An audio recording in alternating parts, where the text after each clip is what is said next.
Hey everybody. So we are having our devotion right now. We're trying to figure out ways, a more efficient way to do Sunday school. So we want to do it in a way it's safe but also engaging. So I sent out a message to the senior LYL on Instagram asking for your input because for the time being, we would like to do virtual lessons, either continue to do recordings like this, or we can do more uh, like Zoom type of live classes. So let me know your thoughts. I would love to know what your needs are. And what else did we start? Oh, I have hung up flyers and placed the envelopes out for the cookie jar or for the jars and cookie bakes. So make sure you reach out to your friends and family to see who would like to place orders for the quart jars and cookies. And oh, we have chocolate dip treats this time. So I will. I shared a flyer, but perhaps let me know if you need a order form, and I will drop by, slide one in your mailbox, and that way you can write down your family and friends orders.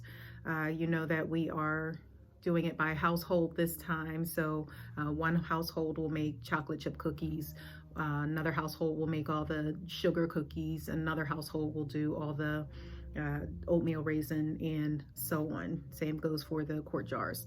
So because unfortunately we can't do it together the way that we normally do. This way it'll be safer. Folks will wear their masks, their gloves, they'll prepare the treats and then leave them here at St. Luke's, and then we'll find a way to safely sort them out. With that, let's see what else is going on. We're starting to get information for the Salvation Army angel tags. So make sure you reach out to your family members, see if anyone wants to collect angel tags to buy gifts for families in need. The next order of business, Frederick Living.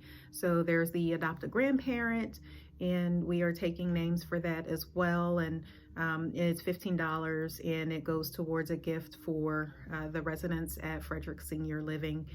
And it's for gifts because we just always want to find a way to give back to the community and show our friends and families and neighbors and community members that we are here for them. What else? Oh, and now that it's getting cold, we have been collecting warmer weather material for the homeless. So coats and jackets and hats and scarves and gloves, blankets. If any of your families would like to prepare a crock pot meal, they are loving soups these days. We did a chicken soup and chili.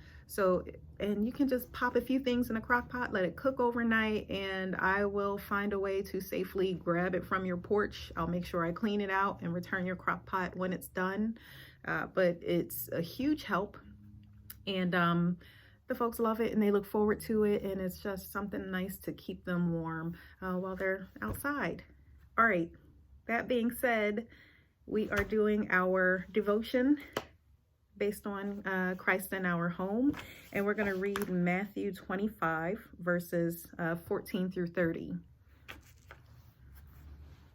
Jesus said to the disciples, "For it is as if a man going on a journey summoned his slaves and entrusted his property to them. To one he gave 5 talents, to another 2, to another 1, to each according to his ability. Then he went away. The one who had received 5 talents went off at once and traded with them and made 5 more talents. In the same way, the one who had 2 talents made 2 more talents.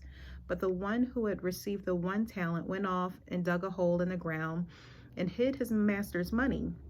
After a long time, the master of those slaves came and settled accounts with them. Then the one who had received 5 talents came forward, bringing 5 more talents, saying, 'Master, you handed over to me 5 talents. See, I have made 5 more talents.' His master said to him, 'Well done, Good and trustworthy slave, you have been trustworthy in a few things. I will put you in charge of many things. Enter into the joy of your master. And the one with 2 talents also came forward, saying, Master, you have handed over to me 2 talents. See, I have made 2 more talents. His master said to him, Well done, good and trustworthy slave. You have been trustworthy in a few things. I will put you in charge of many things. Enter into the joy of your master. Then the one who had received the 1 talent also came forward, saying, Master, I know that you are a harsh man, reaping where you did not sow, gathering where you did not scatter seed. So I was afraid. I went and hid your talent in the ground. So here you have what is yours. But his master replied, You wicked and lazy slave, you knew, did you, that I reap where I did not sow and gather where I did not scatter? Then you ought to have invested my money with the bankers, and on my return I would have received what was my own interest. So take the talent from him and give it to the one with 10 talents. For all those who have more will be given, and they will be in abundance. But from those who have nothing, even when they will be taken away. As for this worthless slave, throw him into the outer darkness, where there will be weeping and gnashing of teeth. That was a dark message. Let's see. All right. So for Christ in Our Home, the title is Time After Pentecost, Lectionary 33. Enter into the joy of your master. A neighbor sent me a message recently requesting my support for a fundraiser to cover his time of work after a surgery. My husband and I usually make our financial decisions together, but I knew his response would match mine as a resounding yes. One of our great joys of our marriage has been shared values when it comes to using our resources. As our relationship deepens over the years, we've come to trust each other's good hearts and to let the yeses flow freely. Given from our abundance multiplies the joy we find in our neighbors and in each other. Our contributions open the doors to a deeper relationship with our neighbors and blessed him in new ways. That's the thing with abundance. It is not diminished by multiplied and sharing. This is the secret of the first 2 servants in today's parable. Understand? They know the master's heart, so they join in his project of abundance and share in his joy. The prayer is, God, open my eyes today to ways I can share your abundance. In Jesus' holy name, amen. The prayer of concern is for those who are undergoing medical procedures.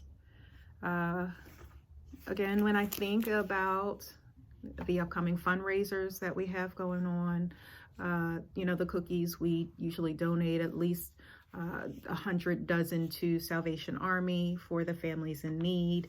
Again, with the adopted grandparent, a lot of the residents there, they may not have families who stay in contact with them, who give gifts during the holidays. So it's just one way that we can support and let people know that we are thinking about them and that we are here. With the homeless, you never know what someone's struggle is. You never know if they are living outside because of a mental issue, or they had, unexpected bills that, maybe medical expenses that took away all of their finances. You never know if it was a bad divorce. You don't know. So that's why I think that it's important for us to give without questioning. We do fortunately have an abundance of talents and abilities. We have the resources, and even if it's just simple cans of soup, that can of soup will warm someone up, even for a brief time. It fills their bellies, it gives them nourishment. So that's why it's important for us to use our talents, because we have an abundance. It's not going to hurt us to give a can of soup. It's the 10 minutes it may take to go through your old t-shirts and put some t-shirts aside. It may be a small gesture from you, but it means something great for someone else. Again, it means that, that blanket that you haven't used in years that's just tucked away in your attic, it can help someone stay warm and stay alive at night while they're living on a bench in the city. So I want you, as usual, to look within inside yourself, to reach out to your family and friends and see how they can help one of these missions.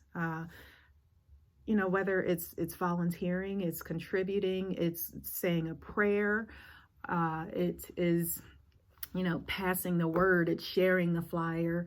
I think that, the smallest actions can go so far and so wide in making a difference in someone else's lives. So with that, I pray that you all are doing well. You are observing your blessings. You are blessing others along the way. You are thanking God for every day that you are given. I pray that we get to see each other soon. I hope that you all reach out to me. Let me know what you need and what you're looking forward to moving forward regarding our Sunday school lessons. Let me know how you'd like to interact, and if you have any creative ideas on some fun things that we can do, some games that we can play distanced. If you have any devotions that you would like to share, if you would even like to do a recording, if you have a special prayer that you would like to share, or if you just want to chat, feel free to reach out. You know how to contact me, and I hope to see you soon. Okay, bye.